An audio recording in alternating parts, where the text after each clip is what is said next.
ಪ್ರೀತಿಯ ಪುಟಾಣಿಗಳೇ, ಇಂದು ನಾವು ನಮ್ಮ ಮಾಸ್ತಿ ವೆಂಕಟೇಶ್ ಅಯ್ಯಂಗಾರ್ ಅವರು ಬರೆದಿರ್ತಕ್ಕಂತಹ ಯಶೋಧರೆಯ ನಾಟಕದ ಮುಂದುವರೆದ ಭಾಗಕ್ಕೆ ಹೋಗೋಣ. ಈಗಾಗಲೇ 3 ತರಗತಿಗಳಲ್ಲಿ ಆ ಒಂದು ಯಶೋಧರೆ, ರಾಹುಲ, ಶುದ್ಧೋಧನ ಹಾಗೂ ಹೊಂಬಿಕೆ ಈ 4 ಪಾತ್ರಗಳ ನಡುವೆ ನಡೀತಕ್ಕಂತಹ ಸಂಭಾಷಣೆಯನ್ನು ನಾನು ನಿಮಗೆ ಪರಿಚಯಿಸಿದ್ದೀನಿ. ಮತ್ತೊಮ್ಮೆ ಈ ತರಗತಿ ಮತ್ತು ಹೊಸ್ತಾ ಕಾಣುತ್ತಲ್ವಾ, ಹಾಗೋಸ್ಕರ ಇಂದಿನ ತರಗತಿಯ 4 ವಿಚಾರಗಳನ್ನು ಇಂದು ಮೆಲುಕು ಹಾಕೋದ್ರ ಮೂಲಕ ನಾವು ಪಾಠ ಭಾಗಕ್ಕೆ ಸಾಗೋಣ. ಮಕ್ಕಳೇ,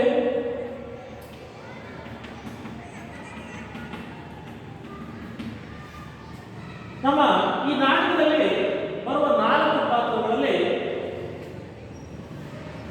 ಶುದ್ಧೋಧನ ಯಾರೋ,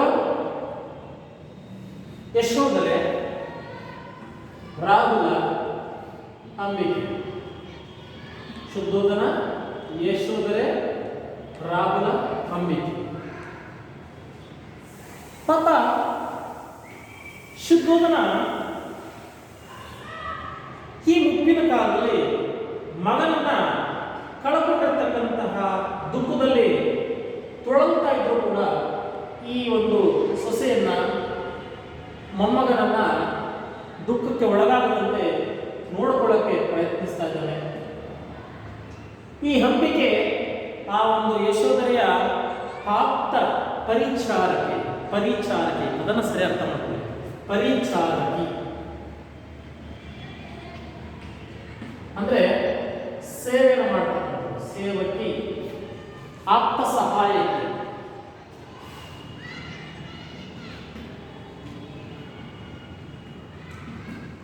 ಆಪ್ತ ಸಹಾಯಕಿ ಏನೆಲ್ಲ ಈ ಒಂದು ಹೆಣ್ಣುಮಗಳು ಈಕೆನ ಸಮಾಧಾನ ಪಡಿಸಿದ್ರು ಕೂಡ ಆಕೆಯಲ್ಲಿರ್ತಕ್ಕಂತಹ ದುಃಖವೇ ಬೇರೆ. ಯಾರಲ್ಲಿ? ಯಶೋಧರೆ. ಏನು ದುಃಖ? ಚಿಕ್ಕ ವಯಸ್ಸಿನ ಈ ಒಂದು ಸಂಸಾರ ನೌಕೆಯಲ್ಲಿ ಬಾಳಿ ಬದುಕಬೇಕಾದಂತಹ ಹೆಣ್ಣು ಮಗಳಿಗೆ ಈಗಾಗಲೇ ಪತಿ ಹೊರಟೋಗಿದ್ದಾನೆ. ಅಂದ್ರೆ ಹೊರಟೋಗಿದ್ದಾನೆ ಅಂದ್ರೆ ಬಿಟ್ಟು ಹೋಗಕ್ಕೆ ಕಾರಣ ಏನಪ್ಪ ಅಂದ್ರೆ ಆತನಿಗೆ ಸನ್ಯಾಸದ ಮೇಲಿನ ವ್ಯಾಮೋಹ. ಈ ಜಗತ್ತನ್ನ ಕಾಡ್ತಿರ್ತಕ್ಕಂತಹ ಸಮಸ್ಯೆ ಯಾವುದು? ಮನುಷ್ಯ ಯಾಕಿಷ್ಟು ದುಃಖಿತನಾಗಿ ಬಾಳ್ತಾ ಇದ್ದಾನೆ? ಇದಕ್ಕೆ ಪರಿಹಾರವಿಲ್ಲವೇ? ನೋಡಿ, ಈ ಒಂದು ಹಿಂದೂ ಧರ್ಮ, ಜೈನ ಧರ್ಮ, ಬೌದ್ಧ ಧರ್ಮ, ಈ 3 ಧರ್ಮಗಳ ಅಂತಸ್ವತ್ವ ನಿಜಕ್ಕೂ ಒಂದೇ ಅಂತ ಅನ್ಸುತ್ತೆ. ಯಾಕೆಂದ್ರೆ ಜೈನ ಧರ್ಮದಲ್ಲಿ ಪುನರ್ಜನ್ಮಕ್ಕೆ ಒತ್ತಿವೆ, ಅಲ್ಲಿ ಭವಾವಳಿಗಳನ್ನ ಕಾಣ್ತೀವಿ. ಇಲ್ಲಿ ಗೌತಮ ಬುದ್ಧನ ಜೀವನದಲ್ಲಿ ಆಸೆ, ರೋಗಿ, ಸನ್ಯಾಸಿ, ಜೊತೆಗೆ ಬಡವ, ಈ ಥರ ಈ ದುಃಖಗಳನ್ನು ನೋಡಿ ವ್ಯಥೆಪಟ್ಟು ಈ ಒಂದು ವ್ಯಥೆಯಿಂದ ಬಳಲ್ತಕ್ಕಂಥ ಈ ಮನುಷ್ಯರನ್ನ ಉದ್ಧರಿಸಬೇಕು, ಅವರಿಗೆಲ್ಲ ನಾನು ಸಮಾಧಾನ ಪಡಿಸಬೇಕು. ಒಂದು ರೀತಿ ದೊಡ್ಡತನದಲ್ಲಿ ಆದರ್ಶವಾಗಿ ಅವನೊಂದು ವ್ಯಕ್ತಿತ್ವ ಇರುತ್ತೆ. ಹಾಗಾಗಿ ಆ ರಾಜ ಏನು ಮಾಡ್ತಾನೆ, ತನ್ನ ಆಳ್ವಿಕೆಯನ್ನು, ತನ್ನ ಸಂಸಾರದ ಬಂಧನವನ್ನು ತೊರೆದು ಆತ ಸನ್ಯಾಸಕ್ಕೆ ಹೋಗ್ತಾನೆ. ಆದರೆ ನಮ್ಮ ಲೇಖಕರು ಮಾಸ್ತಿಯವರು ಅವರು ಗಮನಿಸ್ತಾ ಇರೋದೇನು, ಅವನೇನೋ ಹೋಗ್ಬಿಟ್ಟ, ಏನು ಹರಿದಂತ ಹೆಣ್ಣುಮಗಳು ಯಶೋಧರೆ, ಅವಳು ಹೇಗೆ ಜೀವಿಸ್ಬೇಕು, ಅವಳು ಹೇಗೆ ಬಾಳ್ಬೇಕು, ಆ ಒಂದು ಎಳೆಯ ಕಂದಮರನ್ನು ಬಿಟ್ಟು ಇರ್ತಕ್ಕಂತಹ ಆ ಒಂದು ಯಶೋಧರೆಯ ಸ್ಥಿತಿ ಏನಾಯಿತು, ಏನಾಯಿತು ಅಂತಕ್ಕಂಥದನ್ನ ಗುರಿಯಾಗಿಸ್ಕೊಂಡು, ಹೌದು, ಯಶೋಧರೆಯ ತೊಳಲಾಟ, ಅಂತರಂಗದ ವೇದನೆಯನ್ನ ಈ ಒಂದು ನಾಟಕದಲ್ಲಿ ಪರಿಚಯಿಸುವ ಪ್ರಯತ್ನ ಮಾಡಿದ್ದಾರೆ. ಈಗಾಗಲೇ ನಾವು ಎಲ್ಲಿ ಬಂದಿದ್ದಪ್ಪ, ಯಶೋಧರೆ ಎಷ್ಟು ಬೇಡ ಅಂದ್ರೂ ಕೂಡ ಆ ರಾಹುಲ ನಾನು ಹೋಗಿಯೇ ತೀರ್ತೀನಿ, ನಾನು ನನ್ನ ತಂದೆಯನ್ನ ಕಂಡೇ ಕಾಣ್ತೀನಿ ಅಂತ ಹಠ ಮಾಡ್ತಾ ಇದ್ದಾನೆ. ಇವನಿಗೆ ಇಲ್ಲ ಅನ್ನಕ್ಕಾಗ್ತಿಲ್ಲ, ಈತ ಹೋಗೋನಕ್ಕಾಗ್ತಿಲ್ಲ ಅಂತಹ ಅಡ್ಡಕತ್ರಿಯಲ್ಲಿ ಸಿಕ್ಕಿರ್ತಕ್ಕಂಥವನು ಶುದ್ಧೋಧನ. ಅವನು ಕೊಡ್ತಕ್ಕಂತಹ ಸಮಜಾಯಿಷಿ ನೋಡಿದ್ರೆ ಎಂತರ ಬಾಯನ್ನು ಮುಚ್ಚಿಸ್ತಾನೆ ಆ ಬಾಲಕ. ಏನಂತಾನೆ?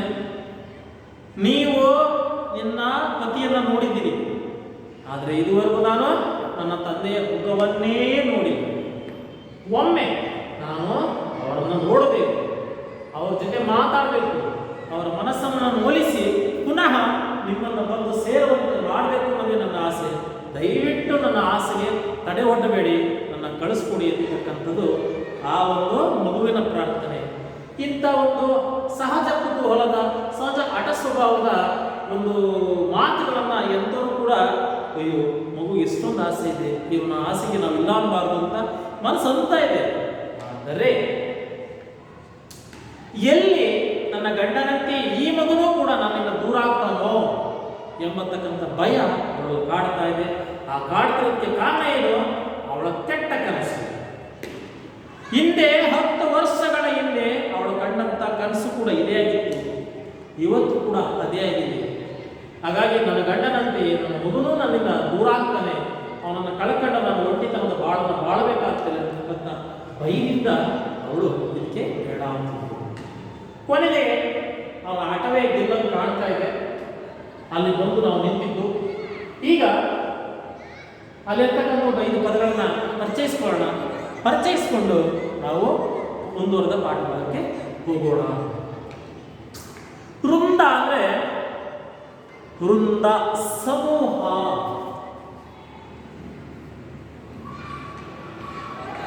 ಸಂದೇಹ ಅನುಮಾನ.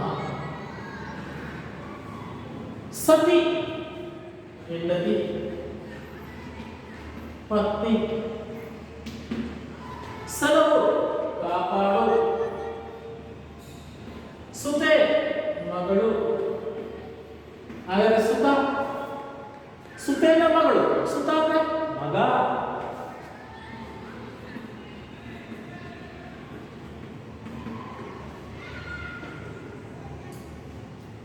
ಮಕ್ಕಳೇ, ಈಗ ಮುಂದುವರೆದ ಪಾಠ ಭಾಗಕ್ಕೆ ಹೋಗೋಣ ಬನ್ನಿ.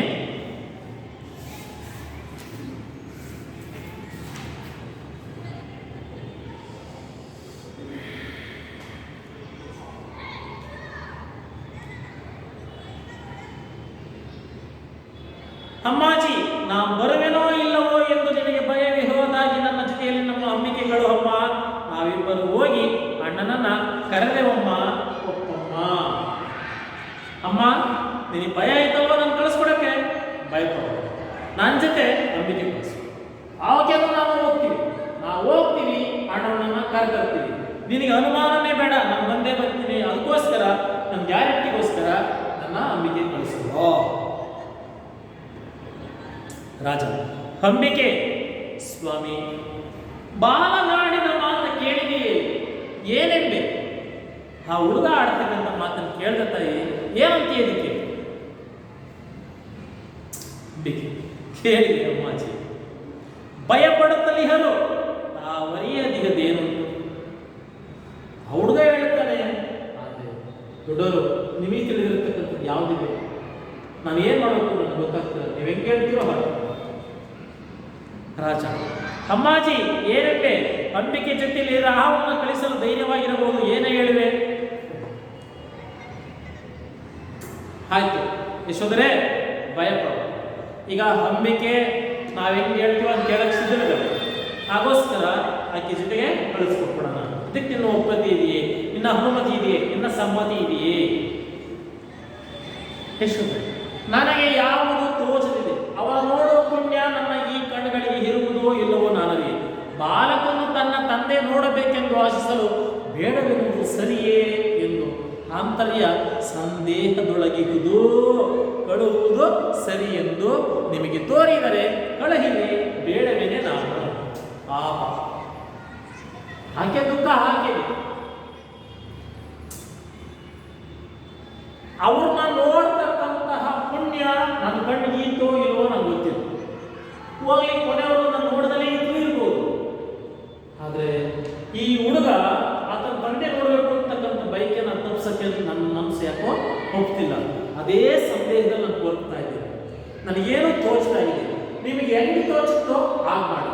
ನಿಮಗೆ ಸರಿ ಅನಿಸಿದ್ರೆ ಅವನ್ನ ಕಳಿಸ್ಕೊಡಿ, ನಿಮಗೆ ಬೇಡ ಅಂದರೆ ಕಳಿಸ್ಬೇಡಿ. ಇದು ಮುಂದಕ್ಕೆ ನನ್ನನ್ನೇನು ಕೇಳಬೇಡಿ. ನಾನೇ ಈಗ ದ್ವಂದ್ವದಲ್ಲಿ ಸಿಲುಕಿ ಹಾಕಿಕೊಂಡಿದ್ದೇನೆ. ರಾಹುಲ, ಅಮ್ಮ ಎಷ್ಟು ಒಳ್ಳೆಯವಳಮ್ಮ ನೀನು. ಅಂಬಿಕೆ, ನಡೆ ಹೋಗಿ ಅಣ್ಣನನ್ನು ಕರೆತರುವ. ತಾತ, ನಾ ಈಗಲೇ ಹೋಗಿ ಬರಲೆ. ಅಮ್ಮಾಜಿ, ನಾವು ಹೋಗಿ ಬರೋಣವೇನಮ್ಮ? ಆ ಯಶೋಧರೆ ಹಂಗಂದ ತಕ್ಷಣ ಅಮ್ಮ ಒಪ್ಕೊಳ್ತು ಅಂತ ಖುಷಿಯಾಗ್ಬಿಟ್ಟು ಆ ರಾಹುಲ ಏನಂದ್ರೆ, ಅಮ್ಮ ನೀನು ಎಷ್ಟು ಒಳ್ಳೆಯವಳಮ್ಮ ಅಂದ್ರೆ ಸಹಜ. ನಿಮ್ಮ ಅಪ್ಪ ಅಮ್ಮ ನೀವು ಕೇಳಿದ ತಕ್ಷಣನೇ ಓಕೆ ಬಿಟ್ರೆ, ಅಯ್ಯೋ ಅಮ್ಮ ಒಳ್ಳೇದು ಅಂತ ನೀವು ಹೇಳಲ್ವಾ? ಹಾಗೆ ಇವಳು ಎಷ್ಟು ಒಳ್ಳೆಯವಳಮ್ಮ ತಕ್ಷಣ ಒಪ್ಕೊಂಡ್ರಿ. ಖಂಡಿತ ನಾನು ಹೋಗಿ ಅಣ್ಣನ ಕರೆತಂದೇ ತರ್ತೇನೆ. ಅಂಬಿಕೆ, ನಡಿ ಜೊತೆ ನೋಡೋಣ. ಯಶೋಧರೆ, ಹಾ ಏನು ಉತ್ಸಾಹವಿದು ಅಪ್ಪಾಜಿ, ಹೋಗಿ ಬಾ. ಅಣ್ಣಯ್ಯ, ನನ್ನ ಮರೆಯದಿರಣ್ಣ. ನಿಮ್ಮಣ್ಣ ನಮ್ಮ ಮರೆತರು, ನನ್ನ ಬದುಕೆಲ್ಲ ಬಯಲಾಯಿತು. ಅವರು ಬಿಟ್ಟಂತೆ ನೀ ನನ್ನ ಕೈ ಬಿಡುತ್ತೆ. ಪಾಪ, ನನಗೆ ಇಲ್ಲಿ ಗೌತಮ ಬುದ್ಧ ಆಗಲಿ, ಅವನ ಒಂದು ಪೂರ್ವದ ಜನ್ಮ ಯಾವುದೋ ಸಿದ್ಧಾರ್ಥನ ಜೀವನವಾಗಲಿ ನಮಗೆ ಕಂಡು ಮೇಲ ಕಾಣ್ತಿಲ್ಲ. ಆದರೆ ಯಶೋಧರೆಯ ನೋವು, ಅವಳ ತಾಕಲಾಟ, ತೊಳಲಾಟ ನಿಜವೂ ಎಲ್ಲರೂ ಕೂಡ ಅಯ್ಯೋ ಅನ್ಸುತ್ತೆ, ಪಾಪ ಅನ್ಸುತ್ತೆ. ಯಾಕೆಂದ್ರೆ ನನ್ನನ್ನು ಮರಿಬೇಡಪ್ಪ, ನನ್ನಂತೂ ನನ್ನ ಗಂಡ ಬಿಟ್ಟು ಹೋದ, ನೀವು ನನ್ನ ಬಿಟ್ಟು ಬೇಡಪ್ಪ, ನನ್ನ ಪ್ರೀತಿ ನನ್ನ ಯಾರಿಗೆ ಕೊಡಲಿ, ನನ್ನ ಕಾಲಿಗೆ ಯಾರು, ನನ್ನೆಲ್ಲ ಇದ್ದೂ ಕಳ್ಕೊಂತೀನಲ್ಲ ಅಂತೇಳಿ ಅವಳು ದುಃಖಿಸ್ತಾಳೆ. ಅವನ ಉತ್ಸಾಹ ನೋಡಿ, ಅಯ್ಯೋ ಎಷ್ಟು ಉತ್ಸಾಹ ಐತಿ ಮಗುಗೆ, ಹೋಗ್ಬಾರಪ್ಪ ನೀನು ಬೆಳೆದಾನೆ. ಆದರೆ ನನ್ನ ಗಂಡ, ನಿನ್ನ ತಂದೆ, ನನ್ನ ಮರೆತಂತೆ, ದಯವಿಟ್ಟು ನನ್ನ ಮರಿಬೇಡ, ಹೋಗಿ ಪುನಃ ನನಗೋಸ್ಕರ ಮರಳಿ ಬಾ ಅಂತ ಪ್ರಾರ್ಥಿಸ್ತಾಳೆ. ಹೋಗಿ ಬಾ ಅಂಬಿಕೆ ಜೊತೆ ಎಳೆಯರು. ಇದನ್ನ ನಾವೆಲ್ಲಿ ಕಾಣ್ತೀವಪ್ಪ ಅಂದ್ರೆ, ಈ ಟೂರ್ ಮಾಡ್ತೀವಿ, ಅದು ಮಕ್ಕಳಿಗೋಸ್ಕರ ಶಾಲೆಯಲ್ಲಿ ಶೈಕ್ಷಣಿಕ ಶಾಲಾ ಪ್ರವಾಸ ಅಂತ ಮಾಡ್ತೀವಿ. ಆ ಪ್ರವಾಸ ಮಾಡಿದಾಗ ನಿಮ್ಮ ಉತ್ಸಾಹ ನೋಡಬೇಕು. ಎಷ್ಟು ಉತ್ಸಾಹ ಇರುತ್ತೆ ಅಂದ್ರೆ, ಆ ಉತ್ಸಾಹದಲ್ಲಿ ಊಟ ಬೇಡ, ನಿದ್ದೆ ಬೇಡ, ಏನು ಬೇಡ, ಅಷ್ಟು ನಿಮಗೆ ಒಳ್ಳೆಯ ಹಕ್ಕಿಗಳಿಗೆ ರೆಕ್ಕೆ ಬಂದಂಗೆ ನೀವು ಖುಷಿಯಾಗಿರ್ತೀರ. ಆದರೆ ಆ ತನಕ ಯಾರಿಗಿರುತ್ತೆ ಅಂದ್ರೆ ನಿಮ್ಮ ಅಪ್ಪ ಅಮ್ಮಗಳಿರುತ್ತೆ. ನಮ್ಮ ಹುಡುಗ ನೆಟ್ಟು ಬರ್ತಾರೋ, ನಮ್ಮ ಹುಡುಗ ಏನು ಮಾಡ್ಕೊಳ್ತಾರೋ, ಏನು ಕಾಯಿಲೆ ಮಾಡ್ಕೊಳ್ತಾರೋ, ಎಲ್ಲಿ ನೀರಾಗ ಆಟ ಆಡ್ಬಿಡ್ತಾರೋ ಭಯ. ಅವರು ನಮಗೆ ಪದೇ ಪದೇ ಹೇಳಿರ್ತಾರೆ, ನಮ್ಮ ಹುಡುಗ ಹುಷಾರು. ಹಾಗೆ ಇಲ್ಲಿ ಯಶೋಧರೆ ಪಾಪ ಅಂಬಿಕೆ ಹತ್ರ ಹೇಳ್ತಾರೆ, ಅವನ ಜೊತೆಯಲ್ಲಿರೋಮ್ಮ ಹುಷಾರಮ್ಮ ಇಷ್ಟೇ. ಅರ್ಥ ಆಗ್ತಾ ಇದೆಯಾ? ಅಂದ್ರೆ ಅಪ್ಪ ಅಮ್ಮನ ಆತಂಕ ಮಕ್ಕಳಿಗೆ ಗೊತ್ತಾಗುತ್ತೆ, ಅವ್ರಿಗೆ ಸಹಜ ಕುತೂಹಲ ಇರುತ್ತೆ. ಆದರೆ ಅವರ ನೋವೇ ಬೇರೆ ಆಗಿದೆ. ಹಾಗೆ ಇಲ್ಲಿ ಯಶೋಧರೆ ನೋವೇ ಬೇರೆ ಆಗಿದೆ. ಆದರೆ ಹುಡುಗರ ಕುತೂಹಲ ಮೇಲೆ ಮೀರಿದೆ. ನಾನು ಹೋಗ್ಲೇಬೇಕು, ಈಗಲೇ ಹೋಗ್ಬೇಕು. ನನ್ನ ನಾಣೆ ಮರೆಯುವೇನೆ ತಾಯಿ. ಪಾಪ ನಾವೇನು ಹೇಳ್ತೀವೋ ನಿಮಗೆ, ನಮ್ಮ ಜವಾಬ್ದಾರಿ ಬಿಡಲಿ, ಮಕ್ಕಳು ನಾವು ಸೇಫಾಗಿ ಕರ್ಕೊಂಬರ್ತೀವಿ ಅಂತ ನಾವು ಹೇಳ್ತೀವಿ. ಹಾಗೆ ನಂಬಿಕೆ ಹೇಳ್ತೇವೆ, ನಮ್ಮ ಜವಾಬ್ದಾರಿ ಅಂದರೆ ನಾನು ಇದೀನಿಮ್ಮ, ನೀನೇನು ಆತಂಕ ಬಿಡ, ನಾನು ಕರ್ಕೊಂಡು ಹೋಗ್ಬೇಕು.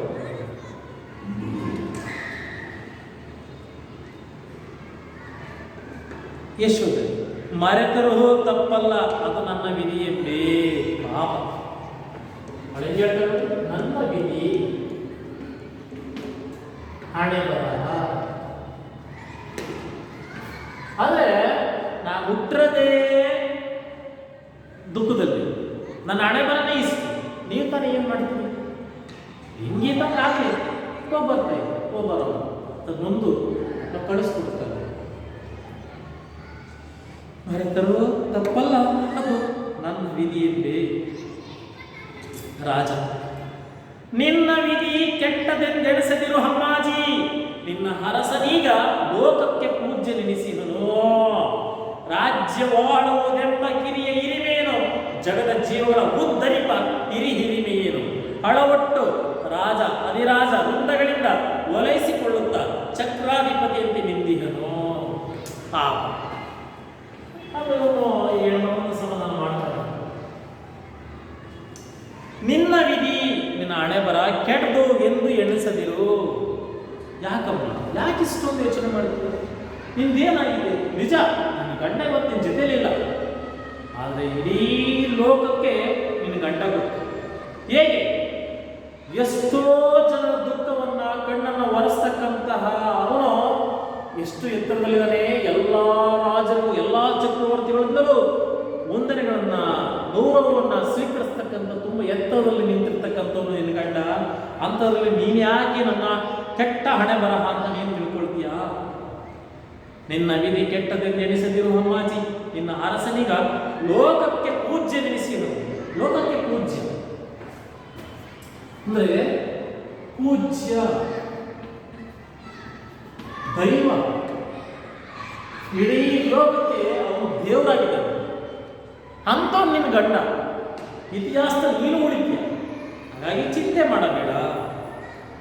ರಾಜ್ಯವಾಳುವುದೆಂಬ ಕಿರಿಯ ಹಿರಿಮೆಯನೋ, ಜಗದ ಜೀವಗಳ ಉದ್ದರೆಂಬ ಹಿರಿಯ ಹಿರಿಮೆಯನೋ ಹಳವಟ್ಟು ಅಧಿರಾಜ ವೃಂದಗಳಿಂದ ಒಲೈಸಿಕೊಳ್ಳುತ್ತಾ ಚಕ್ರಾಧಿಪತಿಯಂತೆ ನಿಂತಿದೆ. ಕೇವಲ ರಾಜ್ಯ ಆಗ್ತಕ್ಕಂಥ ಕಿರಿಮಿಗಿಂತ ಇಡೀ ಜಗದ ದುಃಖಗಳನ್ನು ಕಣ್ವರಿಸುವ ಅಂಥವರ ಪಾಲಿಗೆ ತಾಯಿಯಾಗಿರ್ತಕ್ಕಂತಹ ಹಿರಿಮೆಯಲ್ಲಿ ಅವನಿದ್ದಾನೆ.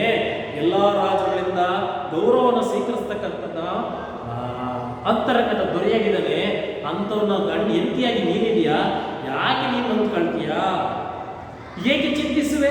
ಈ ಬಾಲಕನು ನಿನ್ನ ಈ 10 ವರ್ಷದ ತಪ ಮೇವೆತ್ತು ನಿನ್ನ ಅಣ್ಣನನ್ನು ಕರೆಯ ಹೊರಟಂತೆ ಹೊರಟಿದನು. ಇದು ಕವಿಯ ಒಂದು ಪ್ರತಿಭೆ. ನೀನು ಇಡೀ ದುಃಖ ಇತ್ತಲ್ಲ, 10 ವರ್ಷದ ದುಃಖ, ಅದೇ ರೂಪವಾಗಿ, ಅದೇ ಆಕಾರವಾಗಿ ಈ ಬಾಲಕ ಇವತ್ತು ಹೊರಟಿದ್ದಾನೆ. ನಿನ್ನ ಒಂದು ದುಃಖವೇ ಅವನ ರೂಪವಾಗಿದೆ. ಆ ರೂಪ ಇವತ್ತು ದುಃಖವಸಕ್ಕೋಸ್ಕರ ನಿನ್ನ ಗಂಡನ ಬಳಿ ಹೋಗ್ತಾ ಇದೆ. ಅಂತ ಸಂದರ್ಭದಲ್ಲಿ ನೀನು ಯಾಕೆ ದುಃಖ ಪಡ್ತೀಯ? ಈ ಬಾಲಕನ ಈ 10 ವರ್ಷದ ತಪವೇ ಮೇವೆತ್ತು. ತಪ, ನಿನ್ನ 10 ವರ್ಷದ ಈ ಕಠಿಣ ತಪ ಇದೆ ನೋಡು, ಈ ಕಠಿಣ ಒಡ್ಡಿತನ ಇದೆ ನೋಡು, ಅದೆಲ್ಲ ದುಃಖಗಳ ರೂಪವೇ ನಿನ್ನ ಮಗನಾಗಿ ಇಂದು ನಿನ್ನ ಪರವಾಗಿ ನಿನ್ನ ಗಂಡನ ಬಳಿ ಹೋಗ್ತಾ ಇದ್ದಾನೆ. ನಿನ್ ಆಣ್ಮನನ್ನು ಕರೆಯ ಹೊರಟಂತೆ ಹೊರಟಿಯ. ನಿನ್ನ ಆಣ್ಮ ಒಡೆಯ, ಆಣ್ಮ ಒಡೆಯ, ಒಡೆಯ ಅಂದ್ರೇನೋ ಗಂಡ. ನಿನ್ನ ಮಗ ಇವತ್ತು ನಿನ್ನ ಪರವಾಗಿ ನಿನ್ನ ಮನಸ್ಸಿನ ಆಸೆಯಂತೆ ನಿನ್ನ ಗಂಡನನ್ನ ಮರಳಿ ಕರಕರಕ್ಕೋಸ್ಕರ ಹೋಗ್ತಾ ಇದ್ದಾನೆ.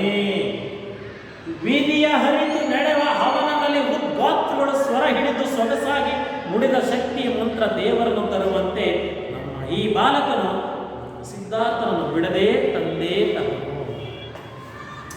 ಮಕ್ಕಳಿಗೆ ಸರಿ ಅರ್ಥ ಮಾಡ್ಕೊಳ್ಳಿ, ವಾಕ್ಯವನ್ನು ಗಮನಿಸ್ಕೊಳ್ಳಿ.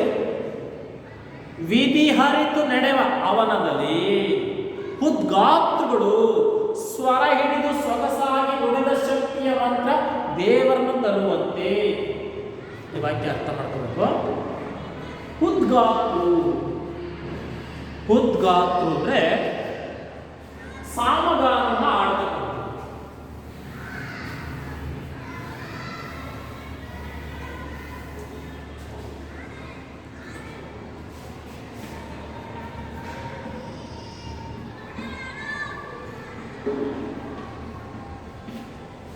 ಏನ್ ಸರ್ ಸಾಮಗಾನ?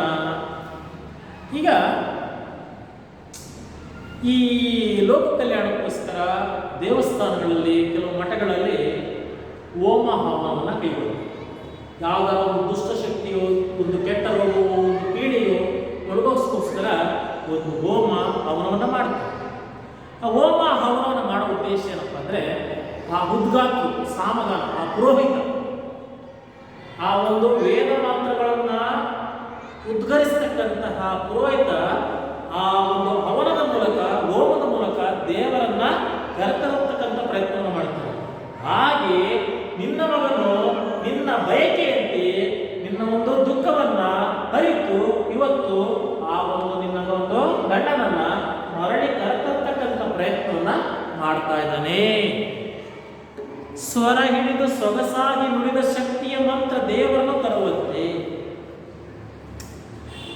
ಸ್ವರ ಹಿಡಿದು ಮಂತ್ರಗಳು ಶಿವನು ಹೇಳ್ತಾ ಇರ್ತಾರೆ. ಎಷ್ಟು ಸೊಗಸಾಗಿ ಹೇಳಿರ್ತಾರೆ ಗೊತ್ತಾ?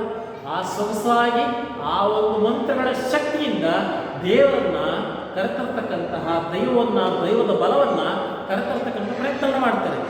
ಹಾಗೆ ನಿನ್ನ ಮಗ ಇವತ್ತು ನಿನ್ನ ದುಃಖವನ್ನ ಹರಿತು ಆ ದುಃಖವೇ ತಾನಾಗಿ ಹೋಗಿ ನಿನ್ನ ಗಂಡನನ್ನ ಕರೆತರಕ್ಕೆ ಹೊರಟಿದ್ದಾನೆ, ಅದರಲ್ಲಿ ಯಶಸ್ಸಾಗ್ತಾನೆ. ನೀನು ನೊಂದ್ಕೋಬೇಡ.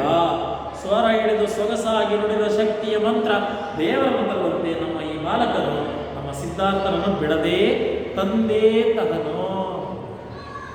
ನಿಮ್ಮ ಗಂಡನನ್ನ ಖಂಡಿತವಾಗೂ ಆ ಒಂದು ಸುಗ್ಗಾರು ಕರೆತರುವಂತೆ ದೇವರನ್ನ ನಿನ್ನ ಮಗನೂ ಕೂಡ ನಿನ್ನ ದೇವರನ್ನ ಕರೆತರ್ತಾನೆ. ಆತಂಕ ಬೇಡ, ಚಿಂತೆ ಬೇಡ. ಬಾ ನನ್ನ ಅಣ್ಣಯ್ಯ ತಾಯಿಗೆ ಅಭಿವಂದಿಸು. ಅಭಿವಂದಿಸಿದ್ರೆ ನಮಸ್ಕರಿಸು. ಬಹು ಹಿರಿಯ ಜೀವವಯ್ಯ ನಿನ್ನ ತಾಯಿಯದು. ಬಹು ಹಿರಿಯ ತಪಪುಣ್ಯ ಬೀಳ್ಕೊಳ್ಳುವ ಮೊದಲಲ್ಲಿ ಹರಕೆಯನ್ನು ಕೊಡು. ಇಲ್ಲಿ ಬಾ, ಒಮ್ಮೆ ವಂದಿಸು. ಬಲು ಹಿರಿಯ ಜೀವ, ಅವಳ ವಯಸ್ಸನ್ನು ಚಿಕ್ಕಳು, ಆದರೆ ಅವಳ ದುಃಖ ದೊಡ್ಡದು. ಆ ದುಃಖವನ್ನ ನೋಡ್ಕೊಳ್ತಾ ಅದನ್ನು ಸಹಿಸಿಕೊಳ್ತಾ ಇವತ್ತು ನಿನ್ನನ್ನು ಚೆನ್ನಾಗಿ ಸಾಕಿದ್ದಾಳೆ. ಅವಳಿಗೆ ನೀನು ನಮಸ್ಕರಿಸು. ಯಾವತ್ತೂ ಅವಳು ನೋಯಿಸಬೇಡ. ಬಾ, ಬಹು ಹಿರಿಯ ತಪ ಪುಣ್ಯ ಬೀಳ್ಕೊಳ್ಳುವ ಮೊದಲಲ್ಲಿ ಹರಕೆಯನ್ನು ಕೊಡು. ಬಾ, ಇಲ್ಲಿ ಬಾ, ಒಮ್ಮೆ ಹೊಂದಿಸು. ತಾಯಿ ತಂದೆಗಳ ಪುಣ್ಯ ನಿನ್ನಲ್ಲಿ ಫಲಿಸಲಿ. ನಿನ್ನ ತಂದೆ ನಿನ್ನ ತಾಯಿಗಳ ಪುಣ್ಯ ನಿನಗೆ ಫಲಿಸಲಿ. ನಿನ್ನ ಒಂದು ದಾರಿಗೆ ಶುಭವಾಗಲಿ, ಒಳ್ಳೆಯದಾಗಲಿ. ಸಿದ್ಧಾರ್ಥನನ್ನು ಕರೆತರುವ ಕಾರ್ಯದಲ್ಲಿ ನೀನು ಸಿದ್ಧಾರ್ಥನಪ್ಪಂತೆ ದೇವರ ಕೆಳಸಲೇ. ಸಿದ್ಧಾರ್ಥನನ್ನ ನನ್ನ ಮಗನನ್ನ ಕರೆತರಕ್ಕೆ ಹೋಗ್ತಿದೆಯಲ್ಲ ನೀನು, ಈ ಒಂದು ದಾರಿಗೆ ನಿನ್ನ ಉದ್ದೇಶಕ್ಕೆ ಜಯವಾಗಲಿ. ಹೇಗೆ ನಿನ್ನ ತಂದೆಯಂತೆ ನಿನಗೂ ಕೂಡ ಯಶಸ್ಸು ಸಿಗಲಿ. ದೇವರ್ಗೆ ಅರ್ಥ ಅಂದ್ರೆ ಸೂರ್ಯ ಚಂದ್ರ ಇರೋ ತನಕ ನಿನ್ನ ಕೂಡ ಯಶಸ್ಸಾಗಲಿ, ಚಿರಸ್ಥಾಯಿಯಾಗಲಿ ಅಂತ ಪ್ರಾರ್ಥಿಸ್ತಾ ಅವನೇನ್ ಮಾಡ್ತಾನೆ, ಆ ಮಗುಗೆ ಆಶೀರ್ವದಿಸ್ತಾನೆ. ರಾಹುಲ ಇವರಿಗೆ ನಮಿಸುವನು ಬೇರೆ ಬೀಳು. ಅಲ್ಲಿಗೆ ಈ ನಾಟಕ ಮುಗಿಯುತ್ತೆ. ಒಟ್ಟಾರೆಯಾಗಿ ಆ ತಾಯಿಗೆ ನಮಸ್ಕರಿಸುವ ಮೂಲಕ, ತಾತನ ನಮಸ್ಕರಿಸುವ ಮೂಲಕ ಆ ಮಗು ಏನಾಯ್ತು, ಅಂಬಿಕೆ ಜೊತೆಗೆ ಆ ತಂದೆ ಇದ್ದ ಬಳಿಗೆ ಸಾಕು. ಇಷ್ಟು ಈ ಪಾಠ. ಇಲ್ಲಿ ಆ ವ್ಯಾಕರಣಾಂಶದಲ್ಲಿ ಗಮನಿಸಿ ಮಕ್ಕಳೇ, ಆ ಒಂದೆರಡು ಮೂರು ಸಂಧಿಗಳಿದಾವೆ ಕಂಡ್ರೆ ಅವುಗಳನ್ನ ಹಂಗೆ ಅರ್ಥೈಸ್ತೀನಿ, ಗಮನಿಸ್ರಿ. ನಿನ್ನ ಆಣ್ಮ, ನಿನ್ನ ಪ್ಲಸ್ ಆಣ್ಮ, ನಿನ್ನ ಆಣ್ಮ ಬಿಡಿಸ್ರಿ.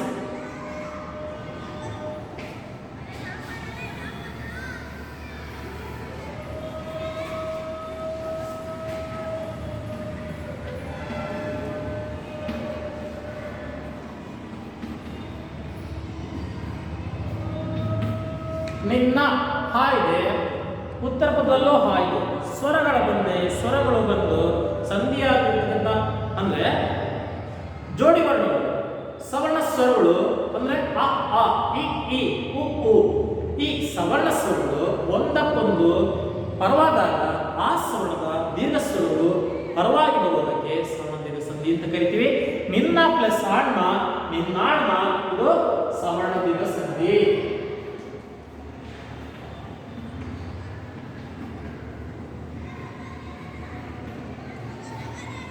ಚಕ್ರಾದಿಗಳು,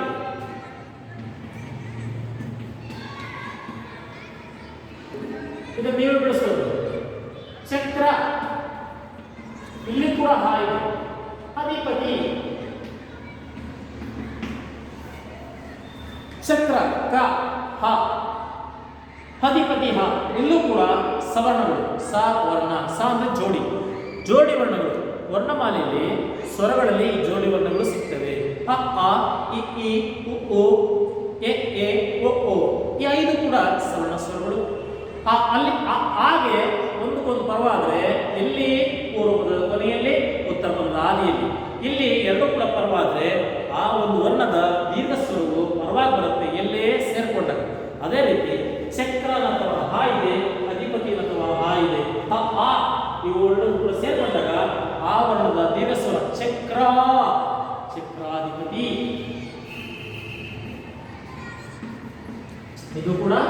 ಸವರ್ಣ ದೀರ್ಘ ಸಂಧಿ. ಹಾರಕೆ ಏನು? ಹಾರಕೆ ಪ್ಲಸ್ ಹನು, ಹಾರಕೆ ಏನು ಯಕಾರಾಗಮ ಸಂಧಿ. ಪತಿ ಪ್ಲಸ್ ಒಡನೆ, ಪತಿ ಒಡನೆ ಅದು ಯಕಾರಾಗಮ ಸಂಧಿ.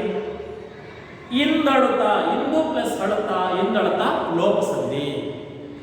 ಎಷ್ಟು ಮಕ್ಕಳೇ? ಅಲ್ಲೊಂದು ತಪ್ಸಮ ತಂದು ನೋಡಿ. ರಾಜ, ರಾಯ, ಕಾರ್ಯ, ಹಬ್ಬ, ದುಃಖ, ದುಮ್ಮಾನ, ದುಃಖ ದುಃಖದೆ, ವಿನೋದ, ಹಾಸ್ಯ, ಇವು ತತ್ಸಮ ತದ್ಭವಗಳು. ಇಷ್ಟು ಸಾಕು ಮಕ್ಕಳೇ. ಇಲ್ಲೊಂದೆರಡು ಪ್ರಶ್ನೆಗಳನ್ನ ಮನೆಗೆಲಸಕ್ಕೆ ಗುರುತಾಕೊಳ್ಳಿ. ನಾ 2-3 ವಾಕ್ಯಗಳಲ್ಲಿ ಯಶೋಧರಿ ಅಂತರದಲ್ಲಿರುವ ಸಂದೇಹವೇನು? ಮಗ ನಾನು ವಾಪಸ್ ಬರಲ್ವೇನೋ ಅಂತಕ್ಕಂಥ ಸಂದೇಹ, ಅದು ಮರಿಬೇಕು. 4-5 ವಾಕ್ಯಗಳಲ್ಲಿ ಯಶೋಧರಿ ವಿಧಿಯ ಬಗ್ಗೆ ರಾಜನು ಏನೆಂದು ಹೇಳಿದರು, ಕೊನೆಗೆ ಅವಳನ್ನು ಸಂತೈಸ್ತಾನಲ್ಲ ಅದನ್ನು ಮರಿಬೇಕು. ಯಶೋಧರೆ ವಿಧಿಯ ಬಗ್ಗೆ ರಾಜನು ಏನೆಂದು ಹೇಳಿದರು, ಅವೆರಡು ಪ್ರಶ್ನೆಯನ್ನು ಗುರುತಾಕೊಳ್ಳಿ. ಕೊನೆಗೆ ಒಂದು ಸಂದರ್ಭನ, 2 ಸಂದರ್ಭ ಇದೆ ನೋಡಿ. ನಿನ್ನ ವಿಧಿ ಕೆಟ್ಟದೆಂದೆಣಿಸದಿರೋ ಅಮ್ಮಾಜಿ, ಆ ಒಂದು ಸಂದರ್ಭ. 4 ನಿದ್ದೆಯಲ್ಲಿ ಮುಳುಗಲಿ ಯಾವ ಕನಸಿನ ಮೊಸಳೆ ಹಿಡಿಯುವುದು, ಆ 2 ಸಂದರ್ಭಗಳಿಗೆ ನೀವು ಸ್ವಾರಸ್ಯವನ್ನು ಮಾರ್ಕೊಂಡು ಬನ್ನಿ. ಇಷ್ಟು ಈ ಪಾಠ ಭಾಗ. ಸಾಕು ಮಕ್ಕಳೇ, ಮನೆ ಕೆಲಸವನ್ನು ಮಾಡ್ಕೊಂಡು ಬರ್ತೀರಲ್ಲ. Thank you.